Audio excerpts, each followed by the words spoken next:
tila hindi na mapigilan ang sunod-sunod na pagtulong ng bansang Amerika sa Pilipinas dahil siniseryoso na nito ang ipinangako sa mga Pilipino bilang tunay na magkaibigan at isang napaka-importanteng kalyado sa buong Asya. Mula nang mabalita ang pagkapanalo ni Donald Trump sa katatapos lamang na US Presidential Elections 2024 bilang susunod na maging Pangulo ng Amerika, mukhang hindi lang mga minor help ang ibinibigay na suporta ng US sa Pilipinas, kundi ito ay isang malakiang pagpapundo at isang seryosong pagpapalawak ng sandatahang lakas ng Pilipinas sa pamamagitan ng patuloy na konstruksyon ng mga pasilidad ng mga base militar na nakasaad sa EDCA. Sa isang hindi inaasang pangyayari, naging instant viral ngayon sa bansang China ang balita at usapin ng paglipat ng mga Amerikano ng kanilang Typhoon missile system mula sa Lawag, Ilocos Norte papuntang Pag-asa Island,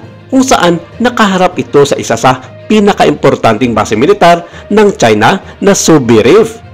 Nagpanik ang mga Chino dito at nagpadala agad ng dosenang mga barko sa nasabing isla ng Pag-asa, kabilang na ang isang Carrier Strikes Group ng bansang China. Ito'y upang hadlangan ang anumang pagtatangka ng Amerika at Pilipinas na unti-unti na sinimulan ang tinatawag na giyera. Ayon sa mga Chinese expert, tama ang kanilang hinala na ang ginagawang mga hangar sa Pag-asa Island o tinatawag nilang Yongjiao Island ay hindi lamang sa mga fighter jets at military transport aircraft ng Pilipinas, kundi pati na rin imbakan ng Typhoon missile system na isang ground-based missile system na kaya magpalipad ng Tomahawk land attack missiles at ng Standard Missile 6 o SM-6 missiles. Kaya na nitong abutin ang buong China na aabot sa layong 2,500 kilometers at isa ito sa tinaguriang pinaka-sophisticated at most advanced missile system ng bansang Amerika. Pinaniwalaan din ng mga eksperto sa China na nabili na ng Pilipinas ang nasabing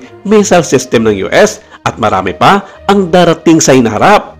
Sinabi ng China na hindi na ito biro ng Pilipinas at ng Amerika dahil tumatak sa kanilang isipan ang pangako ni Donald Trump na meron pa siyang unfinished business sa bansang China na tila isa ito sa pinakamalaking banta sa kanilang bansa. Kung hindi nila ito, bibigyan ng pansin at seryosohin. Sinabi pa ng China na pasekreto umanong nag-aangkat ng mga missile ang Pilipinas mula Amerika at Israel na dapat raw isopubliko ito ng gobyerno ni Bongbong Marcos Jr. upang malaman ng mga Pilipino ang ginagawang pangharas ng Amerika at Pilipinas sa bansang China. Wala raw karapatan ang bansang Israel na mangimasok sa sigalot sa South China Sea at itigil na nito ang pagbenta ng kanilang mga gamit militar sa Pilipinas kung ayaw nitong maparusahan ng kanilang gobyerno doon. Sa ngayon, tahimik ang Pilipinas sa isyong ito, pero naninindigan nito na patuloy ang pagdating ng mga suporta at tulong ng Amerika sa lakas ng Pilipinas